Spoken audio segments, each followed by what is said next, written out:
ó kà wáyé ó fún wa lórí ọ̀fẹ́ yìí á yàn bàbá kábíyèsí agbé ọ̀gá kábíyèsí we thank you wọ́n lọ́rọ́ sọ́yà yìí ológun Jésù ayọ̀ Jésù agbé ọ̀gá Jésù afọ́pẹ́ fún Jésù afẹ́yìn fún Jésù afigbogbo ògo fún.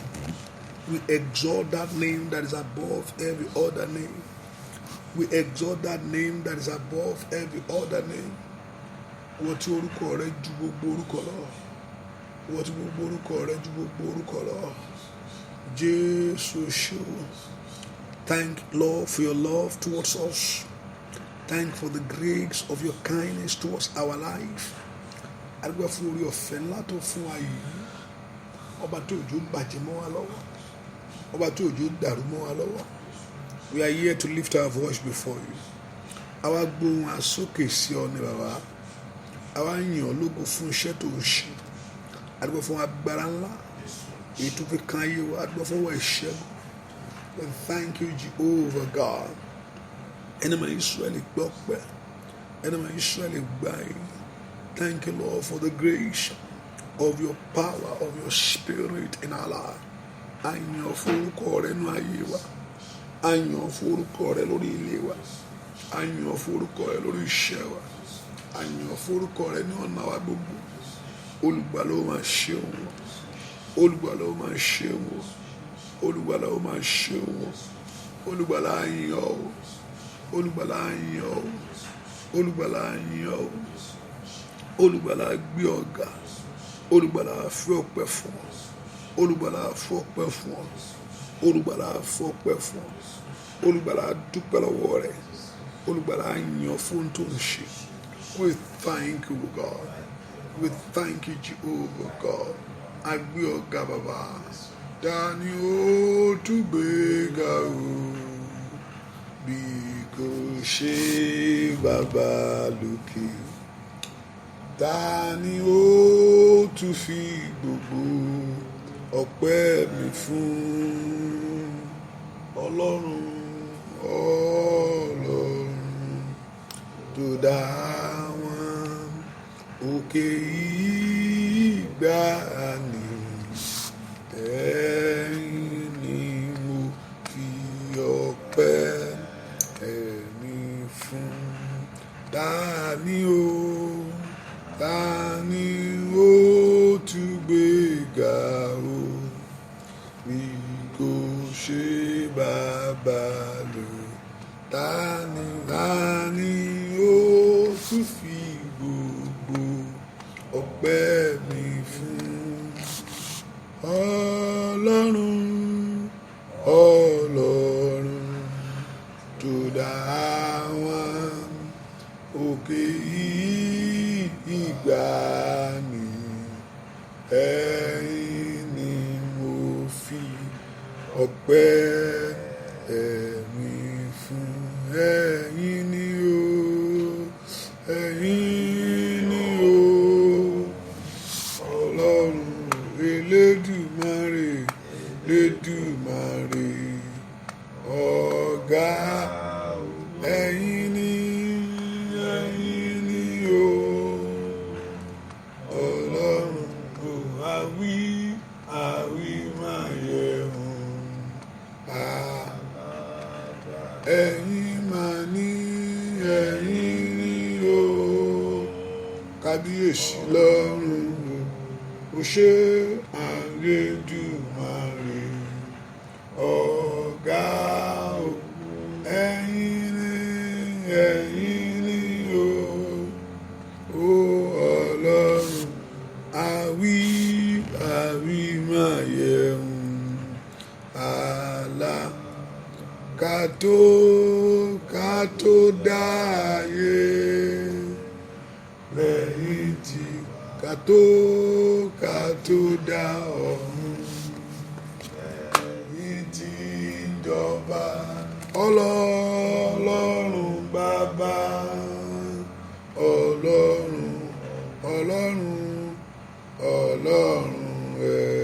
ẹ̀mí ẹ̀yin mà ní o ẹ̀yin ni ṣé ọlọ́run àwímáyẹ̀hùn ṣẹ́ àwímáyẹ̀hùn alágbá ẹ̀yin mà ní o ẹ̀yin ní o ṣé ọlọ́run olódùmarè elédùmarè àlá kàtó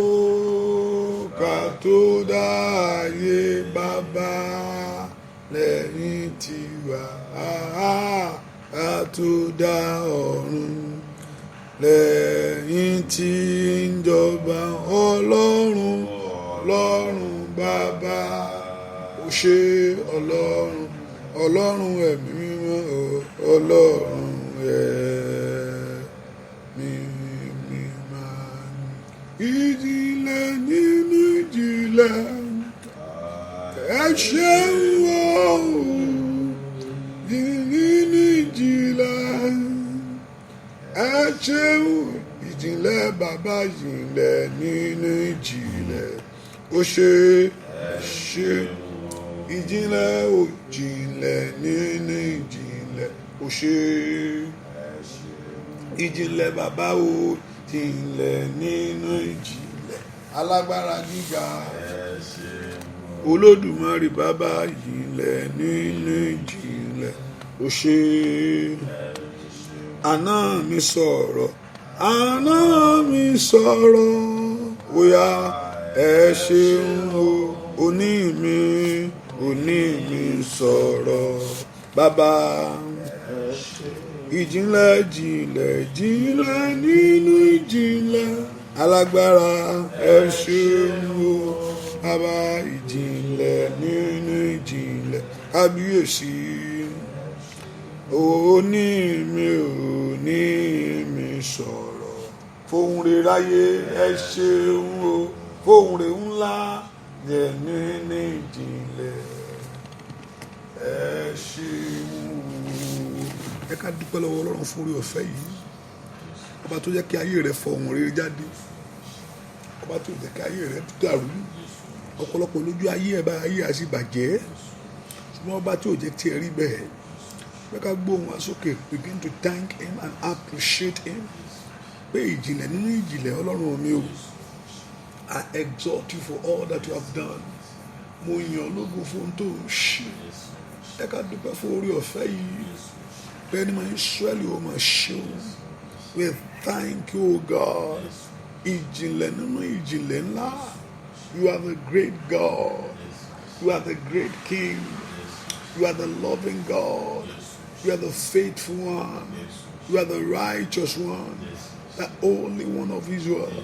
Let's thank him and appreciate him.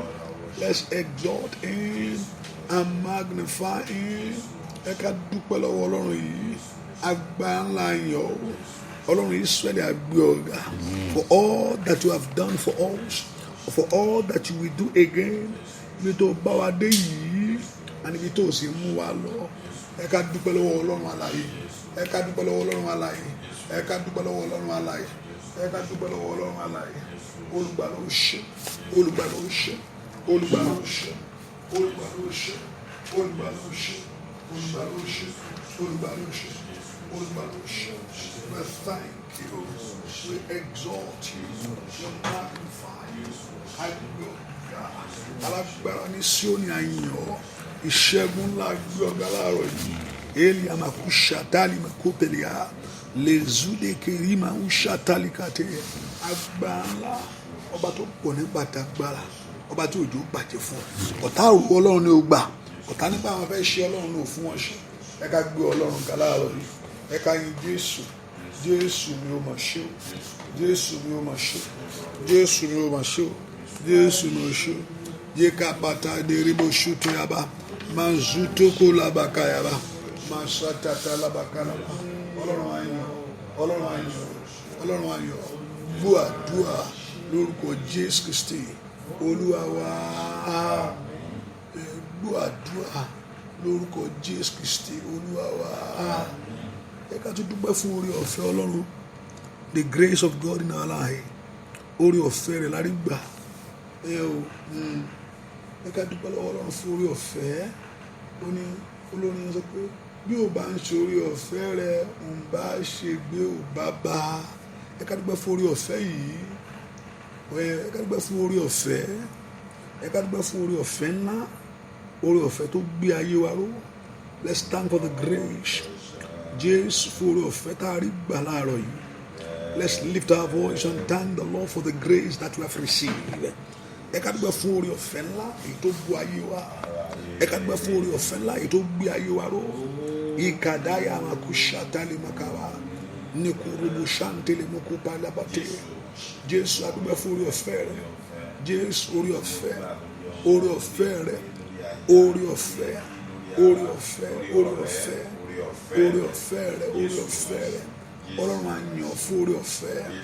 Ọlọ́run á gbé ọ̀gá fún orí ọ̀fẹ́. Jésù á yàn orí ọ̀fẹ́ rẹ, orí ọ̀fẹ́ rẹ. Jésù thank you, thank you, thank you, thank you, thank you, thank you, thank you, thank you. Gbọ́ àdúrà lórúkọ Jésù Kristi Olúwa wa. Ta la bá máa yìn, ta la bá máa gbéga nínú ayé, la bá máa yìn bí kò ṣe Jésù lórí ayé mi o. Ta la bá máa yìn lórí ọmọ o, la bá máa gbéga kò ṣe, la bá máa yìn bí kò ṣe ọba tó kú fún ayé mi bàbá o. Ta la bá máa yìn àdúró tẹni, bá máa gbéga bàbá, bá máa yìn bí kò ṣe. Ta la bá yìn o, ta la bá máa yìn Ọlọ́run mi o. La bá máa gbéga bàbá, alaba máa yìn bí kò ṣe Olódùmarè bàbá mi ó. Alaba máa yìn òyà òyà o, bá máa gbéga ìwọ ló ṣe. Bá máa yìn bí kò ṣe Jésù ọba. Ẹ̀rù rẹ̀ ń bà mí o,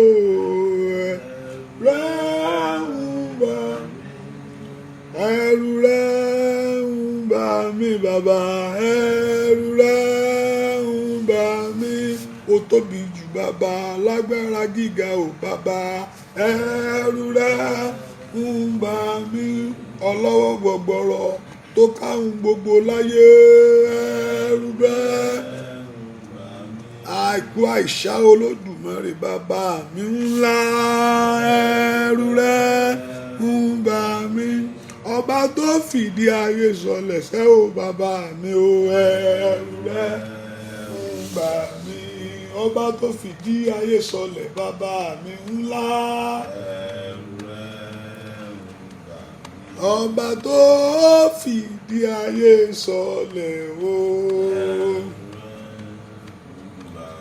Ọba tó fìdí ayé sọlẹ̀ sẹ́.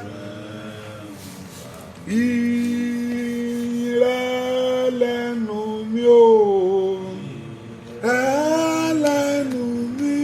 Ọba tó tóbi jù lórí ohun gbogbo.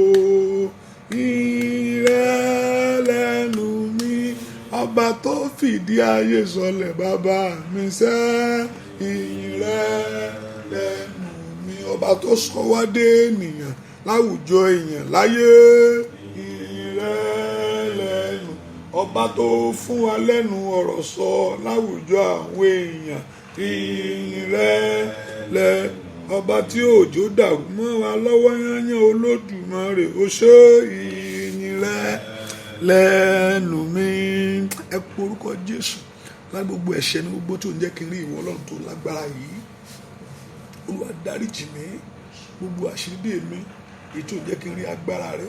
All my sin that will not allow me to experience the glory of you. Gbogbo ẹ̀ṣẹ̀ mi èyí tí ò ń jẹ́ kí n tó fi ní fọ́ọ̀mù lórí ayé mi. Ẹ pe orúkọ Jésù ìwọ tó pọ̀ ní pàtàgbára. Olúwa dárí àṣírí mi jì mí. Ó yẹ sọ fún Ọlọ́run. The Lord Jehovah God to forgive every sin in our heart, in our life. Let's lift our voice before the Lord. Ẹ porúkọ Jésù dáadáa. Olúwa dáríjì mi. Ehelia ushatali moko pariaba. La deli moko prendo shiketelebo. La prendo shiketele maketelebo. Ẹ porúkọ Jésù. Olúwa dáríjì mi gbogbo ẹ̀ṣẹ̀ mi gbogbo. Lord, in the name of Jesus. Ẹ sọ fún Jésù lọ́wọ́lọ́wọ́. Olúwa dáríjì mi gbogbo ẹ̀ṣẹ̀ mi gbogbo. Ní orúkọ Jésù. Ní orúkọ Jésù. Gbogbo ẹ̀ṣẹ̀ mi èyí tí olùfisùn lò to rob me of my glory. Gbogbo ẹ̀ṣẹ̀ tí olùfisùn lò láti jà mí lólè ohun rere. Gbogbo ẹ̀ṣẹ̀ tí olùfisùn lò ní orúkọ Jésù láti dírí ayé mi gbé. Ẹ kó orúkọ Jésù dà lọ́jọ́ you are going to forgive those things. Ẹ̀jẹ̀ Jésù ìkádàyàmásútò kùpáyàlá. Ẹ kó orúkọ Jésù that the blood of Jesus should wash away every sin in our heart. Láti dárí gbogbo ẹ̀ṣẹ̀ wa jì wá. Olúwa dáríjì mi. Olúwa dáríjì mi. Olúwa dáríjì mi. Olúwa dáríjì mi. Olúwa dáríjì mi. Olúwa dáríjì mi. Olúwa dáríjì mi. Olúwa dáríjì mi. Olúwa dáríjì mi. Gbọ́ àdúrà lórúkọ Jésù Kristi. Olúwa wa. Ẹ sọ fún Ọlọ́run mo tọ̀ wá lọ́wọ́lọ́wọ́. Kí n rí àánú rẹ gbà lónìí. Let me experience your mercy in my life. Ṣàánú fún mi. Ó lè mi ó ṣàánú fún àwọn tó ṣàánú fún. Kò sẹ́ni tí ó mú sí. Mo fẹ́ kó wá pè fún àánú yẹn. Kò sẹ́ni tó pè fún tí ò ṣàánú fún wa. Ẹ pe orúkọ Jésù. Wọ ẹ̀mí mímọ́. Àkókò tó tó. Ó yá ṣàánú fún ayé mi. Ó yẹ sọ dàdúrà. Orúkọ Jésù. Orúkọ Jésù. Orúkọ Jésù. Olúwa ṣàánú fún mi. Ìwà Jésù ṣàánú fún mi. Ẹ sọ fún Ọlọ́run ṣàánú fún mi. Ìwà láàánú mi ṣàánú mi. Ní orúkọ Jésù ṣàánú fún mi. Let's pray the Lord God of heaven to have mercy upon your life. Ni ask the Lord to have mercy upon you right now. Olúwa ṣàánú fún ìpín mi láyé. Ẹ sọ fún Jésù lọ́wọ́lọ́wọ́. Ìwà láàánú mi ṣàánú mi. Ẹ pe orúkọ Jésù. Olúwa ṣàánú mi. Olúwa ṣàánú ayé mi o. Olúwa ṣàánú ayé mi o. Olúwa ṣàánú ayé mi o. Olúwa ṣàánú ayé mi o. Olúwa ṣàánú ayé mi o. Ọlọ́run ńlá ní o gbàdúrà. Olúwa ṣàánú ayé mi fẹ́ àánú. Ní orúkọ Jésù. Ṣàánú fún mi lórí ọmọ mi. Ṣàánú fún mi lórí iṣẹ́ mi. Ní orúkọ Jésù. Ṣàánú fún mi lórí ọ̀nà mi. Ní orúkọ Jésù. Yẹra àánú rẹ gbà. Ní orúkọ Jésù. Yẹra àánú rẹ gbà. Ẹ kọ orúkọ Jésù. Olúwa yẹra àánú rẹ gbà. Ní orúkọ Jésù. Olúwa yẹra àánú rẹ gbà. Jésù yẹra àánú rẹ gbà. Ọmọlọ́run ńlá ló gbàdúrà nínú ọdún yìí bàbá. Ní orúkọ Jésù. Nínú oṣù yìí bàbá. Ní orúkọ Jésù. Nínú ayé kan tí mo wà. Olúwa ṣàánú fún mi. Tèmi ò gbọdọ̀ gbé láwùjọ àwọn ènìyàn sẹ́. Tèmi ò gbọdọ̀ rẹ̀yìn láyé àwọn àwùjọ ẹ̀sẹ̀. Ojú ò gbọdọ̀ tì mí. Ọmọlọ́run ò bá lánàá ó gbàdúrà pé kí ayé kó ṣàánú ayé ẹ̀. Ní orúkọ Jésù. Olúwa ṣàánú ayé mi. Olúwa ṣàánú ayé mi. Somebody lift your voice to God. Ẹ sọ dàdúà. Màkàtà làbà ṣékelẹ̀bọ̀. Ẹ pe orúkọ Jésù yẹn. Olúwa ṣàánú mi. Ṣàánú mi. Ṣàánú mi Ọlọ́run. Ní orúkọ àánú ni mo fẹ́ lọ́dọ̀ rẹ̀. Olúwa ṣàánú ìrìn àjò mi láyé. Somebody pray that prayer. Ẹ pe orúkọ Jésù. Olúwa ṣàánú fún mi. Ọmọlọ́run ńlá ló gbàdúrà o. Pe orúkọ Jésù. Ṣàánú mi. Bàbá ó ṣàánú mi ni. Ní orúkọ Jésù. Àánú rẹ ni mo fẹ́. Àánú rẹ mo fẹ́ lórí ọmọ mi gbogbo. Àánú rẹ mo fẹ́ lórí ilé mi. Ọmọlọ́run ńlá ló gbàdúrà. Àlàbà Santa yaba. Ẹ sọ fún Ọlọ́run ní orúkọ Jésù. Ṣàánú ayé mi bàbá. Olúwa ṣàánú ìrìn àjò mi. Pray for the mercy of God in your life right now. Ẹnìkan ńlá ló gbàdúrà. Wà láàánú mi ṣàánú. Ìkéde ni mo ṣe kiri. Làbúrò sí kéde. Àánú rẹ ni mo fẹ́. Ó ṣàánú mi ní orúkọ Jésù. Ní orúkọ Jésù. Ní orúkọ Jésù. Ní orúkọ Jésù. Olúwa ṣàánú fún mi. Olúwa ṣàánú ayé mi. Ní orúkọ Jésù. Olúwa ṣàánú ayé mi. Olúwa ṣàánú ayé mi. Ọlọ́run lánàá gbàdúrà sọ fún Jésù. Olúwa ṣàánú ayé mi. Ní orúkọ Jésù. Olúwa ṣàánú iṣẹ́ mi. Ní orúkọ Jésù ṣàánú fún mi. Gbọ́ àdúrà lórúkọ Jésù Kristi. Olúwa wá.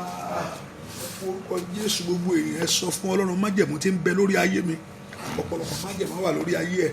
wọ́n ní kò ṣe yí dànù, ó mutí, ó ṣètì torí májẹ̀mú tí ń bẹ lórí ọ̀rẹ́ ẹ̀pọ̀ gbogbo májẹ̀mú tí ń bẹ lórí ayé mi èyí tó lòdì sí ògo, èyí tó lòdì sí àṣeyọrí, èyí tó sì lòdì sí ìbùkún, èyí tó lòdì sí ìgbéga ayé mi, ìwọ májẹ̀mú yìí ẹ gbọ́ ọ̀rọ̀ Olúwa, ẹ bẹ̀rẹ̀ sí pòórá lọ́wọ́lọ́wọ́ ní orúkọ Jésù, ní orúkọ Jésù, ní orúkọ Jésù, ní orúkọ Jésù. Gbogbo májẹ̀mú tí ń bẹ lórí ayé mi ní èyí tó lòdì sí àṣeyọrí, ẹ sọ fún Ọlọ́run, that covenant over your life. Gbogbo májẹ̀mú tí ń bẹ lórí ayé àwọn ọmọ mi ní orúkọ, gbogbo májẹ̀mú òkùnkùn, gbogbo májẹ̀mú àṣedànù àmúgbọ́ ní orúkọ àìrólórí àráláàánú ní orúkọ Jésù. Gbogbo májẹ̀mú tí ń bẹ lórí ayé mi ẹ pọ orúkọ Jésù, Olúwa bẹ̀rẹ̀ sí sọ́ di asán. Gbogbo májẹ̀mú ikú àìtọ́jọ́ àìsàn ní orúkọ Jésù, ẹ sọ fún Ọlọ́run láàárọ̀ yìí, ìkàtà yagayabagaba, ẹ pọ orúkọ Jésù, Olúwa sọ́ di asán. Gbogbo májẹ̀mú àṣedì, Olúwa sọ́ di asán, Olúwa bẹ̀rẹ̀ sí bàjẹ́, Olúwa yí dànù, Olúwa yí dànù, Olúwa yí dànù, Olúwa yí dànù, Olúwa yí dànù, Olúwa yí dànù, Olúwa yí dànù, Olúwa yí dànù, Olúwa yí dànù, Olúwa yí dànù, Olúwa yí dànù, Olúwa yí dànù, Olúwa yí dànù, Olúwa yí dànù, Olúwa yí dànù, Olúwa yí dànù, Olúwa sọ́ di asán lónìí ní orúkọ Jésù. Ẹ bà májẹ̀mú náà jẹ́ lórí ayé mi, every covenant in my life, every covenant in my home, every covenant of my children, gbogbo májẹ̀mú tí ń bẹ lórí ayé àwọn ọmọ mi gbogbo ní orúkọ Jésù, gbogbo májẹ̀mú ìfàsẹ́yìn ẹ pọ orúkọ Jésù láàárọ̀ yìí bàbá, ọ̀run yí dànù, láàárọ̀ yìí bàbá, ọ̀run yí dànù, láàárọ̀ yìí ọ̀run yí dànù, láàárọ̀ ọ̀run yí dànù ní orúkọ Jésù, láàárọ̀ yìí bàbá, Olúwa yí dànù, ìkàtà yàgàbà, gbogbo májẹ̀mú ìfàsẹ́yìn ní orúkọ, gbogbo májẹ̀mú ogun, gbogbo májẹ̀mú ìgbèkùn ní orúkọ Jésù, gbogbo májẹ̀mú àìsàn ní orúkọ Jésù, àmàṣàtà yàbá, àìkùṣìkàtàlàbò, làkàtúrì mẹ́kẹtẹlẹbọsà, làkàdúbàkútẹkẹlẹbọ, lẹfrandó ṣèkẹtẹlẹbọ, gbogbo májẹ̀mú yìí Olúwa yí dànù ní orúkọ Jésù. Gbogbo májẹ̀mú tí ń bá yé mi kiri ní orúkọ Jésù, àìróore mú kíákíá, àìrọ́nà àbáyọ ní orúkọ Jésù. Gbogbo májẹ̀mú èyí tí ń bẹnu ìran, tí ń bẹnu ìdílé, gbogbo májẹ̀mú tó lòdì sí ògo ní orúkọ Jésù, gbogbo májẹ̀mú ẹ̀jẹ̀, gbogbo ẹ̀mí kẹ́mẹ́ ní orúkọ, gbọ́ àdúrà ní orúkọ Jésù Kristi Olúwa wa. Ẹ pé orúkọ Jésù, Lord deliver me from that power that trouble my life. Olúwa gbà mí lọ́wọ́ májẹ̀mú tí ń bá yé mi jà, lọ́wọ́ agbára tí ń bá yé mi jà. Ẹ sọ fún Ọlọ́run alààyè, Olúwa gbà mí lọ́wọ́ agbára tí ń bá iṣẹ́ mi jà ní orúkọ Jésù, tí ń bá yé ọmọ mi jà. Ó yẹ sọ́dàdúrà orúkọ Jésù, ayàdàyàbàyàbà, àlèmùkùsàndàyàbà, lọ́wọ́ agbára tí ń bá yé mi jà ní orúkọ Jésù, lọ́wọ́ agbára tí ń bá iṣẹ́ mi jà, lọ́wọ́ agbára tí ń bá ògo mi jà. Olúwa gbà mí lọ́wọ́ agbára tí ń bá ayé mi jà ní orúkọ Jésù. Ẹ̀yin ogun ọ̀run ẹ gbà mí lọ́wọ́ agbára tí ń bá ayé mi jà ní orúkọ Jésù. Ní kàtáyà, let God deliver you from that power that trouble your life. Lọ́wọ́ agbára tí ń bá ayé rẹ jà, Olúwa gbà mí, gbà mí, gbà mí, gbà mí, gbà mí, gbà mí, gbà mí, gbà mí, gbà mí, gbà mí. Èyí kàtáyà, òye kàtórí màsà ní orúkọ Jésù. Lakatori mashandiaba, lokotori misiketele mukopoyaba ní orúkọ Jésù. Ó gbà mí ni, ó gbà mí ni ní orúkọ Jésù. Ó gbà mí ni ní orúkọ Jésù. Ó gbà mí ni. Somebody pray that prayer. Pé kí ẹni máa ń Ísírẹ́lì kó gbà ọ́ ní orúkọ Jésù. Ó gbà ayé mi ni. Somebody open your heart to pray. Let's lift our voice to God. In the name of Jesus.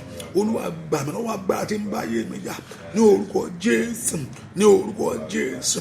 Lọ́wọ́ agbára tí ń bá iṣẹ́ mi jà, gbọ́ àdúrà lórúkọ Jésù Kristi Olúwa wa. Ẹ pé orúkọ Jésù. Onídàáni yóò wọlé alágbára lọ bí kò ṣe kó bẹ́ẹ̀ kó di alágbára yẹn. I mean, that's the principle of deliverance. You can't just say, oh, give me this blessing, give me that breakthrough, give me that success, and he will just give it to you. No, that's not how it works. Kò ṣe bó ṣe ń rìn nìyẹn. Ó ní pé ẹ kọ́kọ́ dè mọ́lẹ̀ kó tó gba ìkógun rẹ lọ́wọ́ rẹ̀. Ẹ pé orúkọ Jésù. Gbogbo agbára tí ń dààmú ìṣerere mi, àní ẹ gbọ́ ọ̀rọ̀ Olúwa. Gbogbo agbára tó ń fi ìrìn àjò àṣeyọrí mi ní mi lára, gbogbo agbára tí ń fi ìrìn àjò ògo mi ní mi lára, ẹ gbọ́ ọ̀rọ̀ Olúwa. Ó yẹ gbiná sọnù, ẹ wọlé lọ Oh yes, sọdàdúà orúkọ. Let that power that trouble the glory of your life be destroyed right now. Oh yeah, mama. Ní orúkọ Jésù wá gbà tí ń yọ ayé mi lẹ́nu. Ẹ gbọ́ ọ̀rọ̀ Olúwa ní orúkọ Jésù. Ní orúkọ Jésù ẹ wọlé lọ́rọ̀ báyìí wá gbà tí ń dààmú ìṣeré mi. Ní orúkọ Jésù ẹ wọlé lọ. Látàkù ṣàtàyàbá lẹ́kàtúrì mi kí sàkàtà. Ní orúkọ Jésù agbára yìí wọlé lọ. Ní orúkọ Jésù olùwàgbà kó wọlé.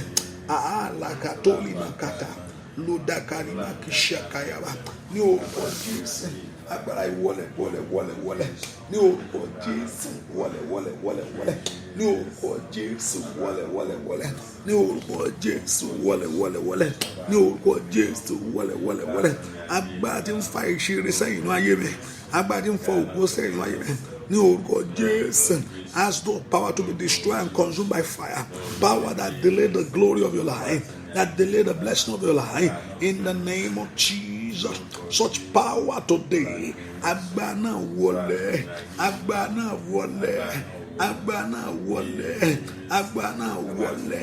ní orúkọ Jésù. Amakopo shikayaba. Májẹ̀mú tí o fẹ́ kí ayé ẹni ríre mú o. Májẹ̀mú tí ń gbáre sọ nínú ayé ẹni. Ní orúkọ Jésù. Gbogbo agbára tí ní ìṣeré mi lára. Ní orúkọ Jésù. Gbogbo agbára tí ní ògo ayé mi lára. Ẹ gbọ́ ọ̀rọ̀ Olúwa. Lórúkọ Jésù. Ní orúkọ Jésù. Ẹ̀yin agbára yìí ẹ wọlé lọ. Ìwà agbára tí ń lé ayé ẹni kiri. Ìwà agbára tí ń farí ayé ẹni sẹ́yìn. Ẹ gbọ́ ọ̀rọ̀ Olúwa. Ẹ wọlé lọ. Ẹ gbọ́ ọ̀rọ̀ Olúwa. Ẹ wọlé lọ. Ẹ gbọ́ ọ̀rọ̀ Olúwa. Ẹ wọlé lọ. Ẹ gbọ́ ọ̀rọ̀ Olúwa. Ẹ wọlé lọ. Májẹ̀mú nínú ayé mi ẹ wọlé lọ. Somebody prayed in the name of Jesus. Gbọ́ àdúrà lórúkọ Jésù Kristi Olúwa wa. Ẹ pé orúkọ Jésù. Gbogbo oníṣẹ́ òkùnkùn nínú ayé mi Olúwa bẹ̀ sí sọ́dẹ̀ asán. Irinṣẹ́ òkùnkùn ni àmúbọ́, àìsàn, ìdààmú, àìrọ́mọbí, ìtìjú, àìrówóná, àìráyè. Irinṣẹ́ òkùnkùn ni láti dààmú ayé ẹni. Ẹ pé orúkọ Jésù. Gbogbo irinṣẹ́ òkùnkùn nínú ayé mi lọ́wọ́lọ́wọ́ báyìí ó yẹ gbiná sọnù, ó yẹ sọ́dàdúà. Orúkọ Jésù, orúkọ Jésù, orúkọ Jésù. Gbogbo irinṣẹ́ òkùnkùn nínú ayé mi, every weapons of darkness in my life, hear the voice of the Lord, be consumed by fire. Ní orúkọ Jésù kó bàjẹ́ kí eré ayé ẹ lè wà wá. Ànànáyàbá. Gbogbo irinṣẹ́ òkùnkùn nínú ayé mi wọlé. Abakushandayaba. Latatika yakata. Gbogbo irinṣẹ́ òkùnkùn nínú ayé mi ní orúkọ Jésù. Gbogbo irinṣẹ́ òkùnkùn lórí ilé mi ní orúkọ Jésù. Gbogbo irinṣẹ́ òkùnkùn nínú ilé mi ní orúkọ Jésù. Amashikotoliaba. Gbogbo irinṣẹ́ òkùnkùn ní ọ̀nà mi gbogbo ní orúkọ Jésù. Gbogbo orin tó ìkàtàkàtà gbogbo irinṣẹ́ tó ń lò àìsàn náà àgọ́ ara ní orúkọ ìdààmú lórí ọmọ ní àní gbogbo irinṣẹ́ rẹ̀ lórí ayé rẹ̀ lọ́wọ́lọ́wọ́. Ẹ gbọ́ ọ̀rọ̀ Olúwa. Gbogbo irinṣẹ́ òkùnkùn ní ayé mi lónìí Olúwa sọ di asán, ó gbiná sọnù ní orúkọ Jésù. Lẹ́nu iṣẹ́ mi gbogbo irinṣẹ́ òkùnkùn ní ayé mi, every weapons of darkness in my life be consumed by fire of the Lord. Ní orúkọ Jésù, be consumed by the fire of Jehovah God. Gbogbo irinṣẹ́ òkùnkùn ní ayé mi lọ́wọ́lọ́wọ́ ní orúkọ Jésù, be consumed by the fire of God. Ní orúkọ Jésù, ní orúkọ Jésù. Gbogbo irinṣẹ́ òkùnkùn ní ayé mi ní orúkọ Jésù, be consumed by fire, be consumed by fire, be consumed by fire, be consumed by fire, be consumed by fire, be destroyed by fire. In the name of Jesus, be destroyed by fire, be consumed by fire. In the name of Jesus, be destroyed by fire. Gbogbo oríṣiríṣi òkùnkùn náà nà mí. Ẹ gbọ́ ọ̀rọ̀ Olúwa ní orúkọ Jésù. Ẹ pòórá nínú ayé mi lọ́wọ́lọ́wọ́. Gbogbo oríṣiríṣi òkùnkùn, every weapons of darkness in my life. Ẹ gbọ́ ọ̀rọ̀ Olúwa ní orúkọ Jésù di asán. Gbogbo oríṣiríṣi òkùnkùn nínú ayé ògo ara mi, nínú ayé mi lọ́wọ́. Gbọ́ àdúrà lórúkọ Jésù Kristi Olúwa wa. Alágbára ni Fáráò jẹ́ sáwọn Ísírẹ́lì, òun tó sọ fún wọn pé wọn à ní lọ. Even when God proposed to him pé jẹ́ kí àwọn èèyàn mi lọ torí pé ó jẹ́ alágbára, ó ní ó tì ó ní wọn à ní lọ. Ó dúró lórí ọ̀rọ̀ yẹn, ṣùgbọ́n ẹni tó sọ̀rọ̀ jùlọ ló fà á.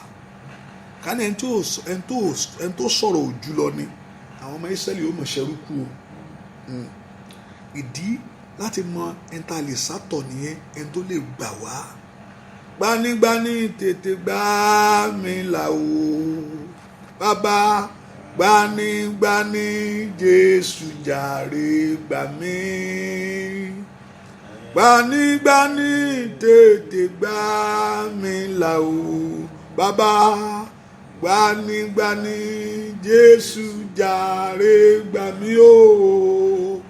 Ẹni tó ní ń gbà ló yẹ ká fọ̀rọ̀ lọ bàbá, ẹni tó ní ń gbà ló yẹ ká fọ̀rọ̀ lọ lórí ọmọ. Ẹni tó ní ń gbà ló yẹ ká fọ̀rọ̀ lọ bàbá, gbanigbani Jésù jàre gbà mí o lọ́wọ́ ogun ayé sẹ́.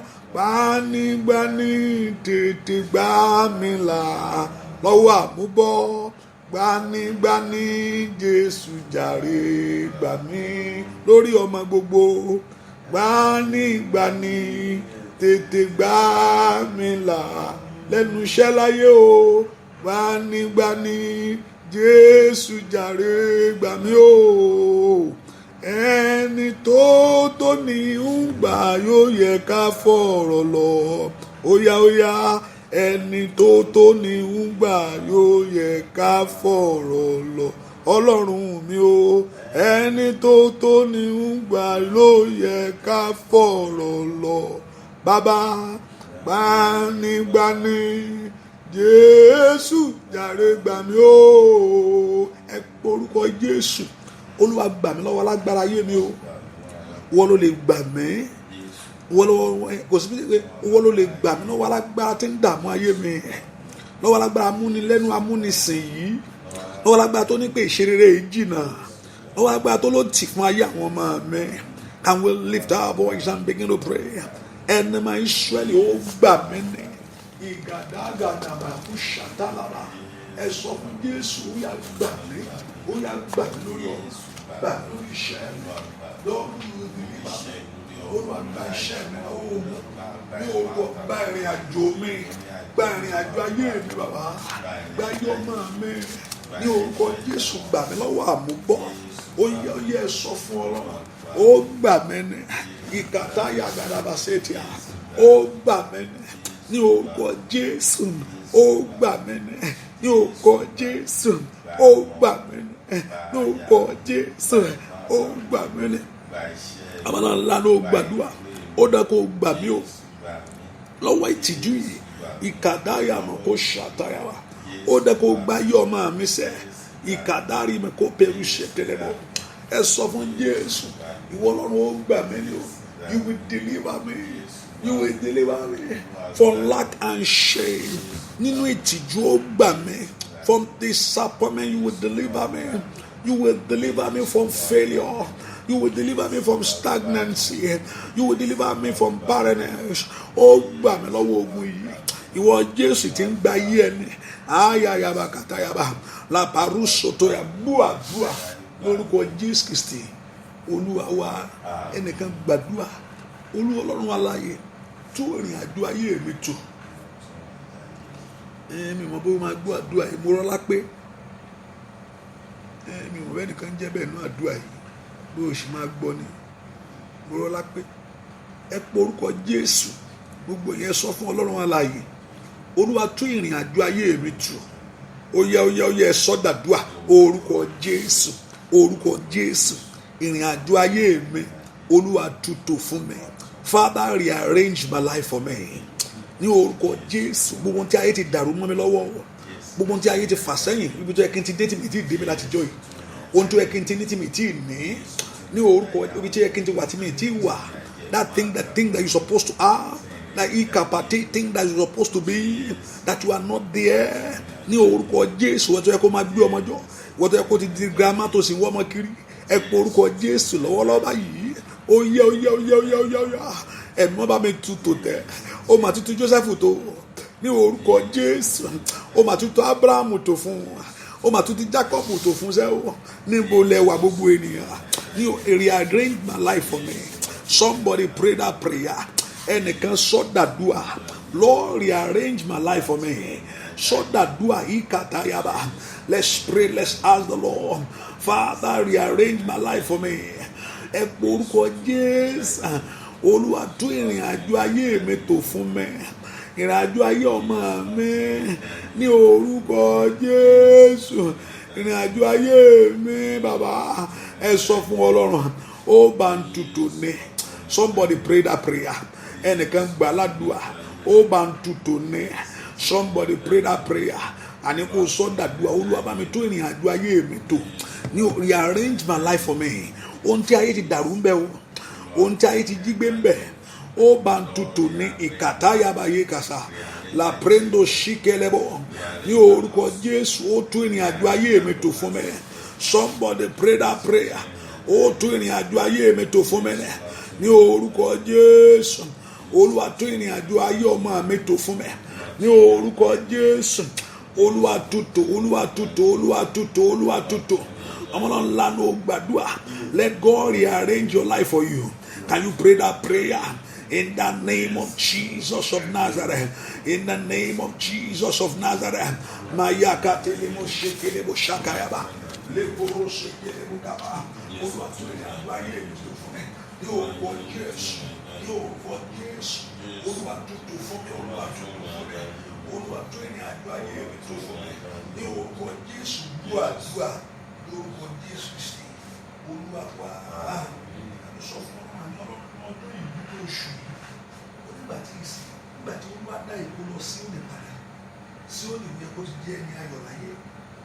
Sí òní yẹ kó ti débẹ̀. Sí òní yẹ kó ti rí ṣe. Sí òní yẹ kó ti rí. Nígbà tí Ọlọ́run dá ìkólọ sí òní padà. Sí òní wá dàbí ẹni pé ṣé mi náà ló sọ di ènìyàn yìí? Ṣé mi náà ló ṣẹlẹ̀ tó ń gbé ga? Ṣé mi náà ló sọ di ènìyàn? Ẹ wo orúkọ Jésù sẹ́. Bàtí Ọlọ́run tún ìrìn àjò Jacob tó tún ìrìn àjò Joseph tó fún. Ó ní Ọlọ́run mi gbàgbé ọjọ́ ìpọ́njú òun pàtó wọ ọmọ ẹ̀dá. Ọlọ́run mi gbàgbé affliction. Ẹ wo orúkọ Jésù. God ní Ọlọ́run ọdún yìí nínú oṣù yìí ní àyíká tí mo wà bàbá. Bá mi tún ìrìn àjò ayé mi tò fún mi. Ó yẹ sọ́dàdúà. Orúkọ Jésù. Ó tutù fún mi ní o. Gbogbo tó ti jẹ́ tèmi tí ayé mọ́mọ́ ó gbà ní. Lóbi tí ẹ kí n ti dé táyé fà mí sẹ́yìn. Gbogbo tó ti kí n ti ní tí mi ní ibi tó yẹ kí n ti wà. Olúwa bá mi tún ìrìn àjò ayé mi tò fún mi. Ó bá yẹ ìdàrú bẹ́ẹ̀. Ohun tí ayé ti mú kúrò bẹ́ẹ̀. Somebody pray that prayer. Let God rearrange your life. Somebody pray that prayer. Let God rearrange your life. Can we pray that prayer? Olúwa rearrange my life for me. Ní orúkọ Jésù. Olúwa tún ìrìn àjò ayé mi tò fún mi. Ní orúkọ Jésù. Olúwa tún ìrìn àjò ayé ọmọ mi tò fún mi. Olúwa tún ìrìn àjò iṣẹ́ mi tò. Gbogbo tó ti wọ́, gbogbo tó ti dàrú, ń ta ìdí gbé wọn mi lọ́wọ́. Ní orúkọ Jésù, bàbá bá mi tutù. Ní orúkọ Jésù, Olúwa tutù fún mi. Ìrìn àjò ayé mi, ìrìn àjò ayé ọmọ mi. Ní orúkọ Jésù, bá mi tutù. Olúwa tutù fún mi, tutù fún mi. Mo bá yẹ ti jí gbé. Gbọ́ àdúrà lórúkọ Jésù Kristi. Olúwa wá. Ẹ sọ fún Ọlọ́run tó bá fún Síónì ní ìkólọ rẹ̀. Olúwa fún mi ní ìkólọ mi padà. Dáfídì wọ́n jà lólè. Ohun tó ti ṣiṣẹ́ fún láyé, ayé gbé mọ́ lọ́wọ́. Wọ́n á lè tó ó ní wọ́n sunkún wọn lè sunkún wọn torí ó rò pin pé níbo lòun ti fẹ́ bẹ̀rẹ̀. Ọ̀pọ̀lọpọ̀ ni ó rò pé I want to start from where? Ọjọ́ orí ti lọ. Ẹ porúkọ Jésù. Ìwọ Ọlọ́run aláàyè. Ó yá dá ìkólọ mi padà. Tó o bá fún Síónì ní ìkólọ rẹ̀ padà. All my years have been wasted. All my years have been delayed. All my years that the enemy have robbed me of my blessing. And that pada for me. Can you pray that prayer? Let there be restoration this morning.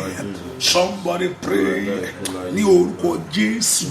Let there be restoration this morning. Olúwa dá padà. Ní orúkọ Jésù. Olúwa dá padà. Ìkàtà yàbàyàbà. Olúwa dá padà. Let there be restoration of my glory. Ẹ̀dá ìkólọ ayé mi padà. Ẹ̀dá ìkólọ ayé mi padà. Ẹ̀dá ìkólọ ayé mi padà. Ẹ̀dá ìkólọ ayé mi padà. Ẹ̀dá ìkólọ ayé mi padà. Ẹ̀dá ìkólọ ayé mi padà. Ẹ̀dá ìkólọ ayé mi padà. Ẹ̀dá ìkólọ ayé mi padà. Ẹ̀dá ìkólọ ayé mi padà. Ẹ̀dá ìkólọ ayé mi padà. Ẹ̀dá ìkólọ ayé mi padà. Ẹ̀dá ìkólọ ayé mi padà. Ẹ̀dá ìkólọ ayé mi padà. Ẹ̀dá ìkólọ ayé mi padà.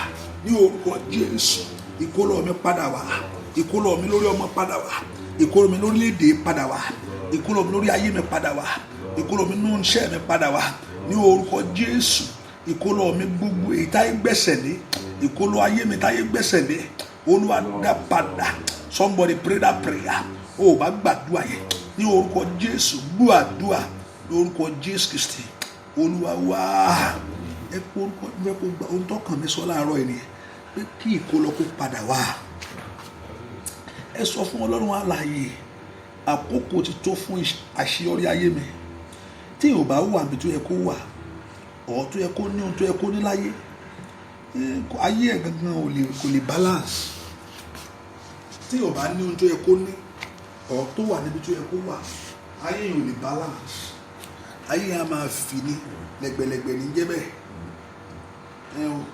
Kò tiẹ̀ ní kò ní jọjú láàrin àwọn èèyàn torí pé ohun tó yẹ kó ohun tó yẹ kò yẹ, things that belong to the person kò ní. Ìyẹn bẹ́ẹ̀ kó wá fi gbàdúrà. Ọ̀tá ajírégbé ni. One of his duty of the enemy is to rob people of their blessing. Èṣù ó máa ń jàyàn lólè ohun rere. Ẹ pe orúkọ Jésù. Àní ìkólọ ayé mi, ìkólọ ayé àwọn ọmọ mi, ìkólọ mi nínú ọdún yìí, ìkólọ mi lẹ́nu iṣẹ́, ohun táyé ti gbà mọ́ mi lọ́wọ́, ohun táyé ti gbà mọ́ mi lọ́wọ́. Wọ́n gba ìkólọ yìí sọ̀lọ̀. Ṣùgbọ́n bàbá rẹ̀ sọ fún ìgbà tí ó bá dá lágbára tán, àjàgà rẹ̀ yóò jà lọ́rùn rẹ̀. Mo fẹ́ gba ìkólọ mi padà. Ọlọ́run mo fẹ́ débi ògo ayé mi. O lè ṣe ju báyìí lọ fún mi. Èmi náà lè ní ju báyìí lọ torí pé Ọlọ́run bàbá ìwọ ló ní gbogbo. Ní orúkọ Jésù, o lè ṣe ju báyìí fún bàbá. Ẹ pé Olúwa dá ìkólọ mi padà. Ó yẹ sọ́dàdúà. Orúkọ Jésù, orúkọ Jésù, orúkọ Jésù. Ìkólọ mi tí ayé gbẹ̀sẹ̀ lé. Gbogbo alágbára tó bá jókòó lé ẹ ti lulẹ̀. Ẹnikẹ́ni tó bá fodó jókòó tó jókòó sórí ìkólọ ayé mi, gbogbo agbára gbogbo èèyàn kéèyàn ìkàbà tó fi odó jókòó ètò jókòó sórí ìkólọ ayé mi, Olúwa tì kúrò lórí ìjókòó rẹ̀. Ní o somebody pray that prayer pé kí Ọlọ́run kó lè jáde ibi tó jókòó sí. Gbogbo agbára tó dé òru ẹ̀ wálẹ̀ tó fi odó jókòó ní orúkọ Jésù. Ètò jókòó lè ìkólọ ayé mi, ẹ̀yin ogun ọ̀run ẹ bá mi tì jáde. Gbogbo ètò jókòó lè ṣe rere mi náà ọdún yìí, lókòókò lè ṣe ẹ̀mí ní orúkọ Jésù. Ó yẹ tì jáde, ẹ lè kó bẹ́ẹ̀, ẹ gbàgbà lọ́wọ́ ẹ fún mi ní ìkólọ mi, ẹ gbàgbà lọ́wọ́ ẹ dá ìkólọ mi padà. Ní gbogbo ẹ tó fi òru ayé mi jókòó, ó yá. Gbogbo ẹ tó dúdú rẹ̀ òdù sí ìṣe rẹ̀, ẹ gbàgbà lọ́wọ́ ẹ ní orúkọ Jésù. Ẹ dá ìkólọ mi padà. Ọmọ Ọlọ́run ńlá ló ń gbàdúrà ó. Ìhà àyàbá kàṣàdá. Ẹ gbàgbà lọ́wọ́ ẹ dá ìkólọ ayé mi padà ní orúkọ Jésù. Ẹ dá ìkólọ ayé mi padà. Ẹ dá padà fún mi ní orúkọ Jésù. Ẹ dá restore my glory back to me. Somebody pray. Ẹ sọdàdúà. Olúwa dá ìkólọ mi padà ní orúkọ Jésù. Olúwa dá ìkólọ ayé mi padà ní orúkọ Jésù. Olúwa dá ìkólọ ayé mi padà. Dúà orúkọ Jésù Kristi. Olúwa wá. Dúà orúkọ Jésù Kristi. Olúwa wá. Olúwa gbà á. Olúwa gbà á o. Olúwa gbà rè mí o. Olúwa gbà á. fún mi. Olúwa gbà á, Olúwa gbà á o, Olúwa gbà ire mi o, Olúwa gbà á fún mi. Ayérayé gbàṣẹ́ o, Olúwa gbà á o, Olúwa gbà ire mi o, Olúwa gbà á. Óyá óyá, Olúwa gbà á bàbá mi, Olúwa gbà á o, Olúwa gbà ire mi o, Olúwa gbà á fún mi. Jésù gbàṣẹ́ o, mo ní Jésù gbà á o, Olúwa gbà ire mi o, Olúwa gbà. Ó yá sọ fún Jésù sẹ́, Olúwa gbà á. Ó yá Olúwa gbà á o, Olúwa gbà ire mi o, Olúwa gbà á. Ògo ayé mi gbàṣẹ́. Olúwa gbà á o bàbá, Olúwa gbà ire mi o, Olúwa gbà á fún mi. David went before the Lord. David went before the Lord and asked the Lord, ṣe pé èṣù báyàn ṣe yẹ̀yẹ́, kò wá báyàn ṣe láyé. Ó tó ti ṣẹ́ fún, tó ti jìyà fún láyé rẹ̀, tó ti sọ́fà fún, ọjọ́ kan náà máa gbà lọ́wọ́ ẹrú. Tọmọtọmọ wọn pológun, wọn kò ní ìkólọ. Gbogbo wọn sunkún wọn ti ẹ̀mọ́ kan tó fẹ́ pé bla wọn fẹ́ bẹ̀rẹ̀. Ọ̀pọ̀lọpọ̀ ayé lórí bẹ́ẹ̀ gbà tó bá ti ṣiṣẹ́ tí gbogbo ẹ̀ ti ṣe. Tí wọ́n mú òòlà àwọn àdàbí ẹni tí òun máa ń ṣe lájọ àwọn èèyàn, àwọn tó kọjẹ́, àwọn tó kí wọ́n kọjẹ́, àwọn tó ti ṣáájú wọn bẹ̀rẹ̀ wọ́n tó filẹ̀ sẹ́yìn. Ó ṣẹlẹ̀ sí Dáfídì pé níbo lòun ti fẹ́ bẹ̀rẹ̀ nígbà tí àwọn Amálẹ́kì wọ́n kó ní ìkógun, ṣùgbọ́n tó Dáfídì bẹ́ẹ̀ tí Ọlọ́run jẹ́ bẹ́ẹ̀ pé he encouraged himself in the Lord. Lóòótọ́ wọ́n ti jà mí lólè, lóòótọ́ wọ́n ti jíire gbé mọ́ mi lọ́wọ́, lóòótọ́ wọ́n ti gbà lọ, wọ́n sì ti rìn jìnnà. Nípa agbára àwọn kò ṣeé ṣe o, nípa ọgbọ́n orí òun ò lè bá wọn. He went before the one that is greater, the one that is bigger, the one that can able to do exceedingly abundantly above every request. He said, can I pursue? Jẹ́ òun lè lé wọn, kó lè lé wọn. Ohun tẹ́kọ̀ tó bèrè pé can I pursue? Ọlọ́run sọ pé not only you pursue and you overtake, wàá bá wọn and you recover. Ó ní you pursue. Remember, ó ní ṣé òun lè pursue wọn ló sọ pé ṣé òun lè bá wọn, ṣé òun lè lé wọn. Ọlọ́run wá sọ pé kò yẹ pé o máa lé wọn nìkan o. You will pursue, you and overtake and recover all. I receive a speed this morning. I receive a speed. I receive strength. I receive power to recover in the name of Jesus. Oh yes, so that you are. Mo gbàgbà láti lépa, mo gbàgbà láti gbà padà ní orúkọ Jésù. Gbogbo ètò táyé ti dà mí lólè. Ọlọ́run sọ fún mi pé He will restore to me the years that locusts and cankerworm have eaten away from me. Ó sọ pé owó dà padà fún mi. I receive strength to recover ní orúkọ Jésù. Father, you will do it, O God. In Jesus' name, our Lord, we pray. Kí n tó gbàdúrà fún ẹ pé orúkọ Jésù. Ọlọ́run mú lórí ayé mi, mú ìtìjú kúrò. Gbogbo tó lè mú ìtìjú wá bá mi, Ọlọ́run lè jìnnà nínú ayé mi. Ó yá ẹ sọ́dọ̀ àdúrà ní orúkọ Jésù. Ọlọ́run Ísírẹ́lì, gbogbo tó lè mú ìtìjú wá bá ìrìn àjò mi, ask the Lord to send it away. Gbogbo tó lè mú ìtìjú kúrò náà, tó lè mú ìtìjú bá ayé mi, ẹ̀yin ogun ọ̀run ẹ lè jáde ní orúkọ Jésù, ẹ lè jáde. Gbogbo tó lè mú ìtìjú wá nínú ayé mi, ẹ lè jáde. Gbogbo tó lè mú ìtìjú wá ìrìn àjò mi, ẹ lè jáde. Ní orúkọ Jésù, ẹ lè jáde. Ẹ sọ kó jìnnà lónìí. Gbogbo tó lè mú ìtìjú bá mi, ẹ lè jáde. Bẹ́ẹ̀ ni ó sì rí láì lórúkọ Jésù Kristi Olúwa wa. Àmín. Mi gbọ́. Àmín. Mi gbọ́. Àmín. Ó yẹ bẹ̀rù tẹ fẹ́ lọ́wọ́ Jésù. Thank you, my daddy. Áńgẹ́lì olóore kó tọ̀ wá wá o. Ẹ bẹ̀rù tẹ fẹ́ lọ́wọ́ náà. Áńgẹ́lì olóore ló tọ̀ wá wá. Áńgẹ́lì olóore, the angels of helpers, the helping angels will locate you. Áńgẹ́lì olóore ló tọ̀ ọmọ rẹ wá. Áńgẹ́lì olóore ló tọ̀ iṣẹ́ rẹ wá. Áńgẹ́lì olóore ló tọ̀ ọ̀nà rẹ wá. Ẹ sọ́dàdúà. Olúwa jẹ́ kí áńgẹ́lì olóore kó tọ̀ mí wá o. Ọlọ́run alààyè jẹ́ kí áńgẹ́lì olóore kó tọ̀ ayé mi wá. Ọlọ́run jẹ́ kí áńgẹ́lì olóore kó tọ̀ mí wá. Nínú ọdún yìí, nínú oṣù yìí, áńgẹ́lì olóore tí ó fi ọ̀nà mi láyé. Áńgẹ́lì olóore tó fi ọ̀nà ayé àwọn ọmọ mi. Áńgẹ́lì olóore tí ó ràn mí lọ́wọ́ tó gbé orí mi sókè. Ẹ sọ́dàdúà kí áńgẹ́lì olóore kó tọ̀ wá. Káńgẹ́lì olóore kó tọ̀ iṣẹ́ rẹ wá, kó tọ̀ ọ̀nà rẹ wá, kó tọ̀ ọ̀nà ayé ọmọ rẹ wá. Áńgẹ́lì olóore aláàánú ńlá kó tọ̀ mí wá o, kó rí bẹ́ẹ̀ fún yín. In Jesus' name, our Lord we pray. Bẹ́ẹ̀ ni yóò sì rí. Ìbéèrè yín kó ṣe ìtẹ́wọ́gbà níwájú Olúwa. Bẹ́ẹ̀ ṣe bólúwa sọ kọ́lọ́run kó ṣe fún yín o. Gbogbo agbájẹ̀mú tó ló tì ní kọ́lọ́run kó tẹ̀rí ẹ̀ bá.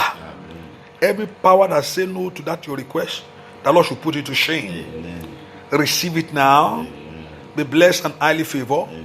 Go in that God's blessing and return with a great testimony. That is your portion in the name of Jesus. Amen. Thank you, good God. In Jesus' name we pray. Amen. Amen. Amen. Gbogbo yẹn ẹ sọ pé àdúrà ìtẹ̀síwájú ní gẹ́gẹ́ bí àkókò wa, and also it can be noisy today because I'll probably be outside if I want to do the prayer. But just bear with us. The Lord Jehovah God will do great things in our life in Jesus' name. Amen. You are blessed and highly favored. God bless you. See you later on. Ọlọ́run tí yóò mi ẹ̀sùn mọ́ agbára jíǹde tí wọnú rẹ lọ yóò jẹ́ ìwòsàn fún. In Jesus' name we pray. Amen. God bless you. Bye bye.